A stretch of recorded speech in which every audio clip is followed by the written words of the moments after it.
Hello tout le monde, j'espère que vous allez bien. Aujourd'hui on se retrouve pour une vidéo qui m'a été pas mal demandée sur le Dyson Airwrap que j'ai reçu récemment en cadeau. Du coup vous avez été nombreuses à m'envoyer des DM sur Instagram pour me demander mon avis, pour me demander une vidéo sur YouTube sur ce que j'en pensais et tout. Donc on va commencer tout de suite. Donc je vais vous présenter le kit, puis je vais vous donner selon moi les points positifs, puis les points négatifs, et enfin mon avis général, donc est-ce que ça vaut le coup ou non, parce que ça coûte quand même 500 €, donc c'est vrai que c'est un investissement et c'est quand même bien de savoir à l'avance si vous êtes susceptible d'aimer ou pas. Donc je vais d'abord vous faire une petite présentation du kit, puis je vais vous donner selon moi les points positifs, les points négatifs et puis mon avis général si je pense que pour moi ça vaut le coup de dépenser 500 € pour le Dyson Airwrap. Donc quand vous le recevez dans une boîte comme ça. Il faut savoir qu'ils ont fait maintenant aussi un kit qui a pas la boîte là mais qui a une pochette de voyage, donc si jamais vous voyagez souvent et que vous voulez l'emporter, parce que c'est vrai que c'est quand même assez gros et ça pèse son poids, donc dans une valise ça prend déjà beaucoup de place. Et donc du coup à l'intérieur ça se présente comme ça, vous avez tout qui est rangé. Alors ici on a donc le Dyson et on a là tous les embouts différents. Donc là vous avez l'embout du sèche-cheveux, donc c'est le même que le sèche-cheveux seul mais en allongé. Ensuite vous avez un embout de brosse ronde. Et ça en fait moi j'étais pas au courant à la base, mais il y a un kit en fait pour cheveux courts à mi-long et pour mi-long à long, et du coup vu la longueur de mes cheveux moi j'ai pris le kit pour cheveux longs.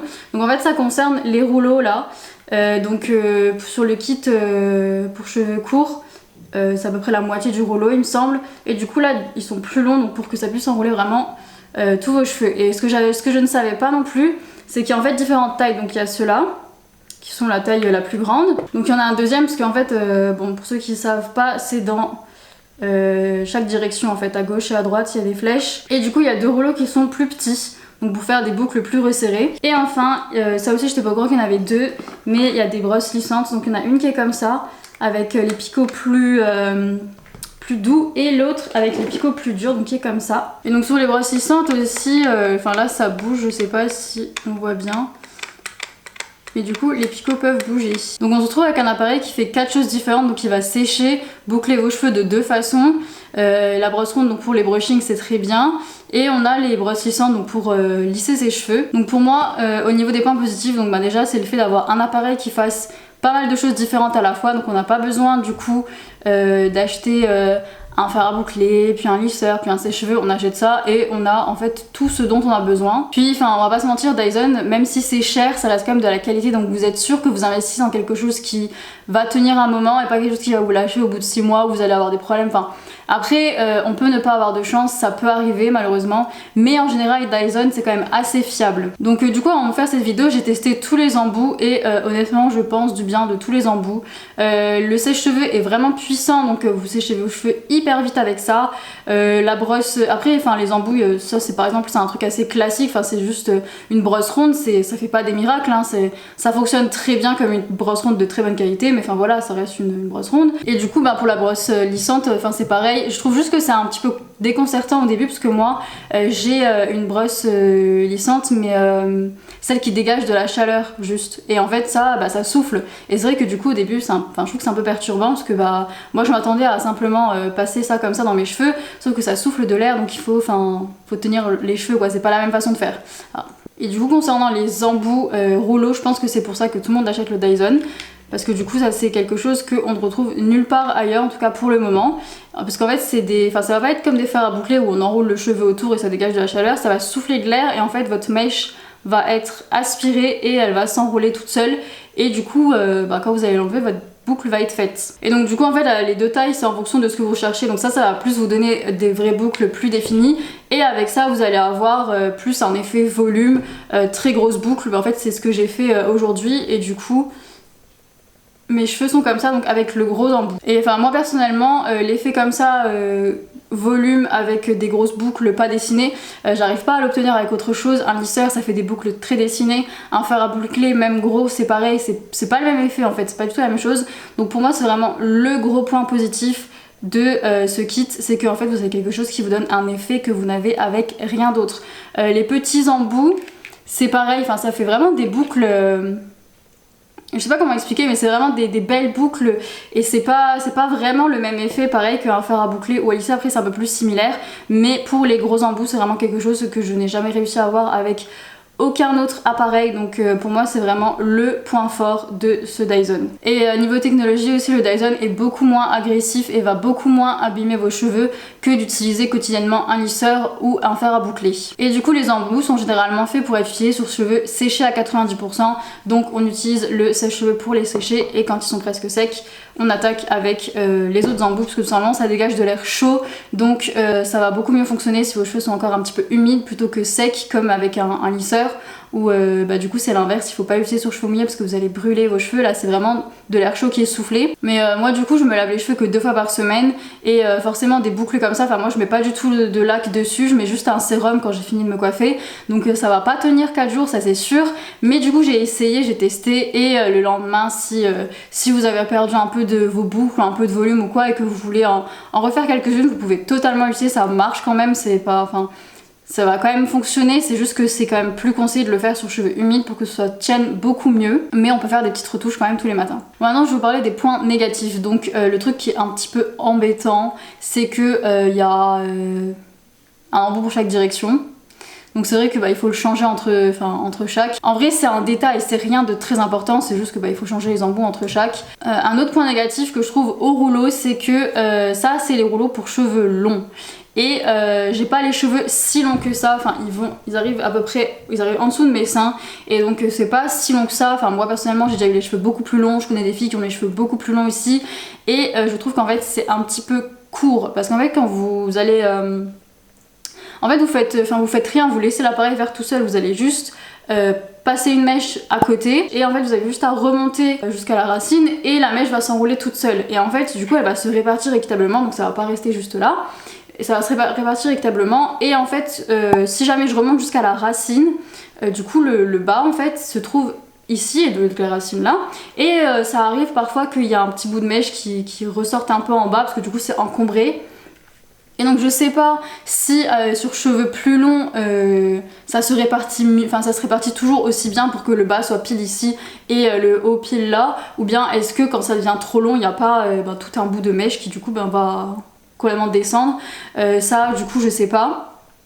Mais pour moi c'est un petit point un peu négatif, c'est que c'est vrai que quand j'enroule, des fois il y a un petit bout de mèche qui est comme ça, qui du coup descend un peu là et du coup il est plus chauffé et du coup je me dis que si jamais j'ai 10 cm de plus, est-ce qu'il n'y a pas 10 cm du coup de plus qui vont être là quoi. Donc du coup si jamais c'est le cas et que vous avez les cheveux très longs et que le rouleau ne peut pas tout contenir, du coup vous pouvez pas remonter jusqu'à la racine et je trouve ça juste un petit peu dommage que ce soit limité comme ça. Après ça reste quand même une taille de fer à boucler classique, donc si vous avez vraiment les cheveux très longs et que vous utilisez des fers à boucler, dans tous les cas vous pouvez pas prendre du bas de votre dos jusqu'à la racine, dans tous les cas ça rentre pas parce que en général c'est quand même une taille de fer à boucler standard. Donc autre point négatif, c'est que c'est quand même assez encombrant, le kit qui se trouve là-dedans ça prend énormément de place. Après comme je vous avais dit, vous avez la possibilité de prendre le kit avec une pochette de voyage donc pour voyager, mais je trouve quand même que si vous avez envie de tout emporter avec vous, c'est quand même assez encombrant, ça prend quand même de la place.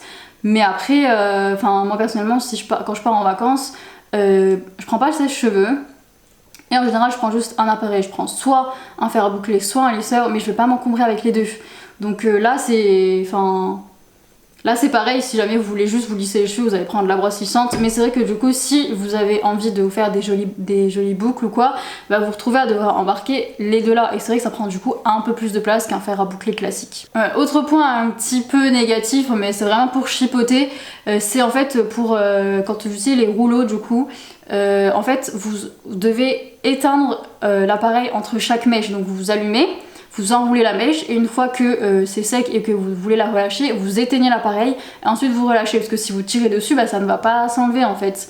Donc du coup c'est juste, il faut juste allumer, éteindre, allumer, éteindre, allumer, éteindre, mais l'appareil est fait pour, vous risquez pas d'avoir de la surchauffe ou quoi que ce soit, donc pas de souci à ce niveau là, mais c'est juste que c'est une habitude à prendre, il faut l'allumer, l'éteindre, et puis il faut changer les embouts. C'est vrai que c'est juste ça en fait. Donc honnêtement j'ai rien d'autre à dire concernant les points négatifs parce que je suis très satisfaite de cet appareil, je regrette pas du tout de l'avoir, c'est un cadeau qu'on m'a fait donc j'ai pas dépensé 500 €, mais pour moi ça vaut le coup parce que après oui, si vous êtes du genre à acheter des lisseurs à 30 €, c'est sûr que c'est beaucoup trop cher. mais si vous avez investi dans un Steam Pod, dans un sèche-cheveux GHD ou quoi, c'est des appareils qui à eux tout seuls coûtent déjà 200 €. Donc mis bout à bout, vous arrivez facilement à 500-600 € d'appareil avec fer à boucler, lisseur, brosse ronde, sèche-cheveux, enfin voilà, vous arrivez quand même facilement à plus de 500 € largement. Alors que là pour 500 €, on a quand même pas mal de choses. On a la possibilité de faire 2 types de boucles, d'utiliser une brosse ronde pour faire des jolis brushings, on a l'embout sèche-cheveux, on a 2 embouts de brosse lissante, je trouve que c'est quand même bien. C'est vrai que ça fait un peu peur parce que c'est 500 € dépensés d'un coup, mais mis bout à bout, tout ce que vous avez acheté, au final ça revient plus cher. Pour moi ce qui a été le plus compliqué en fait, c'était de comprendre exactement à quel moment je pouvais commencer à le faire par rapport à mes cheveux, parce que du coup la première fois en fait mes cheveux étaient beaucoup trop mouillés et du coup ça n'a pas très bien fonctionné parce que comme c'est de l'air chaud en fait, ça va sécher votre cheveu. Et du coup, s'il est trop mouillé, ça va mettre énormément de temps et vous pouvez pas en fait laisser vos cheveux humides après ça, vous pouvez pas faire une mèche, relâcher et que la mèche soit à moitié humide parce que du coup en séchant, elle va s'alourdir, la boucle va se défaire et ça sera pas du tout l'effet escompté. Donc c'est ça en fait. Il faut trouver le bon moment en fait pour commencer, pour arrêter le sèche-cheveux du coup si jamais vous avez séché, si vous voulez sécher au sèche-cheveux et commencer à faire les boucles. Aussi il faut savoir que l'appareil fait vraiment tout pour vous, ça sert à rien d'essayer de l'aider ou de l'accompagner ou d'enrouler ou quoi que ce soit. Vous avez juste vraiment à remonter le Dyson et c'est tout en fait, la mèche s'enroule automatiquement autour de vos cheveux. Et au niveau de l'air, je sais pas exactement comment ça souffle, mais prenons par exemple si vous décidez de faire la mèche là, si vous mettez trop en arrière, en fait il faut la mettre légèrement en avant pour que du coup elle soit aspirée, parce que si vous la mettez trop sur le côté en fait la mèche est juste repoussée et elle va pas dedans. Et en fait si vous forcez le truc à la coller comme ça, ça marchera pas aussi bien que si elle s'enroule toute seule. Donc il faut mettre légèrement en avant par rapport, à côté mais légèrement en avant, et du coup en fait la mèche va vraiment s'enrouler toute seule. En fait c'est juste un coup de main à prendre et c'est vrai que au début c'est un peu chiant parce que déjà moi je m'étais mal pris parce que c'était trop mouillé, et puis la mèche souvent elle me revenait dans la gueule parce que du coup c'est pareil, c'était pas là où il fallait pour que ça s'enroule tout seul. Mais sinon en fait une fois que le coup de main est pris, ça va tout seul vraiment. Donc voilà pour mon avis sur le Dyson. Pour moi c'est un investissement mais ça vaut le coup parce que vous avez un appareil de qualité. Dyson c'est une bonne marque, c'est une marque fiable, et en plus de ça votre appareil fait plein de choses à la fois. Vous avez plus besoin de vous acheter un sèche-cheveux, un lisseur ou quoi, vous avez un appareil qui fait vraiment tout et c'est quand même plutôt cool. Donc si jamais vous avez la moindre question supplémentaire par rapport au Dyson Airwrap, vous pouvez me laisser un commentaire et je vous répondrai avec plaisir. Vous pouvez aussi m'envoyer un message sur Insta parce que je sais que vous n'avez pas toutes un compte YouTube, donc là-dessus sur Insta aussi pas de problème, je vous répondrai avec plaisir par rapport au Dyson. Et si jamais vous hésitez, mais franchement n'hésitez plus, moi je ne regrette absolument pas, c'est pas moi qui me le suis acheté, donc c'est sûr que c'est plus facile quand c'est quelqu'un d'autre qui nous l'offre, mais quand même je regrette pas du tout d'avoir demandé ça en cadeau d'anniversaire. Je suis vraiment hyper contente de l'avoir, et si je l'avais pas eu en cadeau j'aurais fini par craquer parce que vraiment il me faisait de l'œil, et pour de très bonnes raisons d'ailleurs. Et voilà, c'est la fin de cette vidéo. N'oubliez pas de vous abonner et de liker la vidéo si c'est pas déjà fait. Vous pouvez aussi me suivre sur Insta où je suis active quasiment tous les jours. Et on se dit à dimanche pour la prochaine vidéo. Ciao!